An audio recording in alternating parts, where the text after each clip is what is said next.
China ना India से हर चीज़ में थोड़ा सा आगे है, थोड़ा सा नहीं बहुत ज़्यादा। लेकिन एक ऐसी चीज़ में चाइना आगे चला जाएगा ये किसी भी इंडियन ने नहीं सोचा था, और वो है एवरेज हाइट। आज एक एवरेज चाइनीज़ की हाइट है 5'7" और एवरेज इंडिया की सिर्फ 5'5", और इसमें 2 इंच का डिफरेंस आ चुका है। तो तुम सोच सकते हो, ये भी बहुत सारे लोग सोचेंगे कि इसमें तो 2 इंच का डिफरेंस है, ऐसा क्या।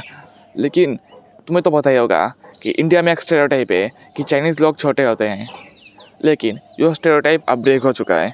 अब एक एवरेज चाइनीज़ एक एवरेज इंडियन से 2 इंच लंबा हो चुका है, और इस 2 इंच लंबे होने के लिए बहुत सारे रीजंस है, लेकिन इनमें से सबसे इंपॉर्टेंट रीजंस के बारे में मैं इस वीडियो में बात करने वाला हूँ। तो लेट्स स्टार्ट द वीडियो। तो इसमें से एक रीज़न है स्कूल सिस्टम्स। इंडिया के और चाइना के स्कूल सिस्टम में ज़मीन आसमान का फ़र्क है। मैं पढ़ाई के बारे में नहीं, सिर्फ दूसरे चीज़ों के बारे में बात करूँगा। तो सुनो, एक एवरेज इंडियन स्कूल में, सरकारी हो या फिर प्राइवेट भी हो, सिर्फ एक ही गेम पीरियड होता है, और उस एक ही गेम पीरियड में क्या ही होगा, क्रिकेट होगा और कुछ नहीं। या फिर दिन खराब हुआ तो कोई दूसरा टीचर उस पीरियड को खा जाएगा और अपना सब्जेक्ट पढ़ाने लग जाएगा। तो यहाँ पर तो कुछ नहीं किए। लेकिन चाइना में हर पर्टिकुलर दिन हर एक पर्टिकुलर स्पोर्ट के लिए डे होता है। वो बास्केटबॉल या फिर फुटबॉल या ऐसे बहुत सारे गेम्स खेलते हैं, जिसकी वजह से उनका फिजिकल एक्टिविटी एक एवरेज इंडियन से 10 गुना ज़्यादा है। डाइट की बात करूँ, वहाँ के एवरेज स्कूल्स में भी हाई प्रोटीन डाइट दी जाती है स्टूडेंट्स को, हाई प्रोटीन लंच। लेकिन एक इंडियन स्कूल में तो ये सब कुछ नहीं है। कैंटीन में जाओगे तो पूरी सब्जी मिलेगी या फिर परोठे, और ज़्यादातर स्टूडेंट तो ये सब नहीं खाते। वो अपने घर से मैगी लाएंगे या फिर और कुछ पिज़्ज़ा ये सब खाएंगे, यही होगा उनका पूरा लंच, जिसमें प्रोटीन तो बिल्कुल भी नहीं है। चाइना के स्कूल सिस्टम्स इतने आगे जा चुके हैं, याद से नहीं है, ये लगभग 1990s के टाइम से हैं। उस टाइम से ही मतलब चाइना की गवर्नमेंट ने प्रोटीन के ऊपर जोर देना स्टार्ट किया था, और इंडिया की गवर्नमेंट शायद अब थोड़ा सा स्टार्ट कर रही है। लेकिन जो भी हो, एक एवरेज चाइनीज़ की हाइट तो बढ़ चुकी है। अगर ग्लोबल रैंकिंग्स की बात करें तो एक एवरेज चाइनीज़ का रैंकिंग है शायद 80 के आसपास, और पता है एक एवरेज इंडियन का कहाँ है, ऑलमोस्ट 176 या इसके आसपास। मैं मेल्स की बात कर रहा हूँ, फीमेल्स में तो और भी ख़राबी है सब कुछ, तो मैं उसके बारे में बात नहीं करूँगा। मैं इस वीडियो में सिर्फ मेल्स के बारे में बात कर रहा हूँ। अगर स्कूल से बाहर जाए तो एक एवरेज इंडियन स्टूडेंट आप पूरे दिन में करता क्या है, सुबह उठेगा, ब्रेकफास्ट में खाएगा चाय बिस्किट या फिर रोटी, उसके बाद तो शायद पढ़ाई करेगा, फिर चला जाएगा स्कूल।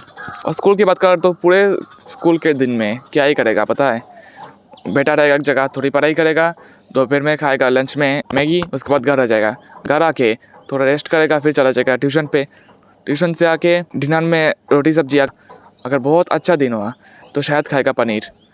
यहाँ पर प्रोटीन कहाँ है तुम मुझे बता सकते हो? बिल्कुल भी नहीं है। इंडिया में तो ऐसा बोला जाता है कि सिर्फ जिम जाने वाले ही अच्छी डाइट लेंगे, मतलब हाई प्रोटीन, बाकी सब लोगों को नहीं लेना चाहिए। और ये टीचर्स भी बोलते हैं। जब मैं सुबह चलने जाता हूँ, अब कुछ दिनों से नहीं जा रहा, लेकिन नॉर्मली जब मैं चलने जाता हूँ तो सुबह पता है मुझे कौन दिखते हैं रास्ते में? सिर्फ बूढ़े बूढ़े लोग। शायद अगर 10 किलोमीटर चल जाऊँगा तो शायद मुझे एक मिलेगा जो कि मेरे एज का है, आर्मी में भी नहीं जाना चाहता, फिर भी मॉर्निंग वॉक कर रहा है। वैसे बूढ़े लोग भी करते हैं, और वो भी करते हैं क्योंकि उनको डॉक्टर ने बोला है, वरना वो भी नहीं करते। तो समझ सकते हो यहाँ पर हेल्थ के बारे में लोगों को कुछ अता पता नहीं है, हेल्थ से किसी को मतलब ही नहीं है। और इंडिया में तो प्रोटीन को विलेन ही बना दिया गया है। शायद हम लोग बहुत ही लेट हो चुके हैं, लेकिन स्टिल मुझे लगता है कि हम लोग अभी भी अपने आप को चेंज कर सकते हैं। तो कैसे हम लोग फिर से अपने जीन्स को अच्छे बना सकते हैं, हम इंडियंस फिर से टॉल हो सकते हैं? चलो इस बारे में अब बात करते हैं। हमें सबसे ज़्यादा फोकस करना पड़ेगा अपने डाइट में, क्योंकि पता है एक एवरेज इंडियन सिर्फ 50 से 60 ग्राम ही प्रोटीन खाता है, लेकिन एवरेज चाइनीज़ 100 ग्राम ऑलमोस्ट। यहाँ पे बहुत ज़्यादा डिफरेंस है। और जो 50 से 60 ग्राम भी, ये तो शहरों में सर्वे किया गया था। अगर गाँव में जाओगे तो शायद ये भी नहीं होगा, 20 से 30 ग्राम ही मिलेगा, क्योंकि मैंने खुद देखा ये सब कुछ। चाय बिस्किट खाएंगे, रोटी सब्जी, इससे क्या प्रोटीन मिलेगा उनको? 50 से 60 ग्राम तो बिल्कुल भी नहीं। तो सबसे पहले हमें स्कूल्स में इंट्रोड्यूस करना पड़ेगा हाई प्रोटीन डाइट को। स्कूल्स के ऊपर थोड़ा सा खर्चा करके वहाँ पर हाई प्रोटीन डाइट को देना चाहिए। इसके लिए मतलब नॉर्मल लोग और गवर्नमेंट दोनों को आना चाहिए ताकि हाई प्रोटीन डाइट सबको मिले। अगर ना हम अपनी डाइट ही फिक्स कर दें तो देखोगे कि नेक्स्ट जनरेशन थोड़ी सी और लंबी होगी हमसे। तो मैंने ना कभी हाई प्रोटीन डाइट के ऊपर फोकस नहीं किया, क्योंकि मुझे इसके बारे में पता नहीं था। मुझे तो वही 2023 में इसके बारे में पता चला, वो भी चेटेक के लिए ही। अगर ना हम एक बार हाई प्रोटीन डाइट को यहाँ पर कॉमन कर दें तो इंडिया की हाइट बढ़ने से कोई भी नहीं रोक सकता। ये बहुत ही इंपॉर्टेंट चीज़ है। नेक्स्ट की बात करें तो हमें स्पोर्ट्स को और भी ज़्यादा प्रेफरेंस देना पड़ेगा। इंडिया के स्कूल्स में स्पोर्ट्स को इंट्रोड्यूस करो। डेली एक पार्टिकुलर पीरियड सिर्फ स्पोर्ट्स को ही देना चाहिए। जैसे कि कोई भी स्पोर्ट्स जिसमें फिजिकल एक्टिविटी अच्छी है, बास्केटबॉल, फुटबॉल या फिर वॉलीबॉल, ऐसे बहुत सारे स्पोर्ट्स हैं। और इंडिया के खुद के स्पोर्ट्स भी है, जैसे कबड्डी भी, और स्पोर्ट्स जैसे हॉकी। इस सब में बहुत ज़्यादा फिजिकल एक्टिविटी होता है। और मैं क्रिकेट को ज़्यादा बोल नहीं रहा, क्योंकि क्रिकेट में ऐसे ही फिजिकल एक्टिविटी थोड़ा सा कम है बाकी स्पोर्ट्स से।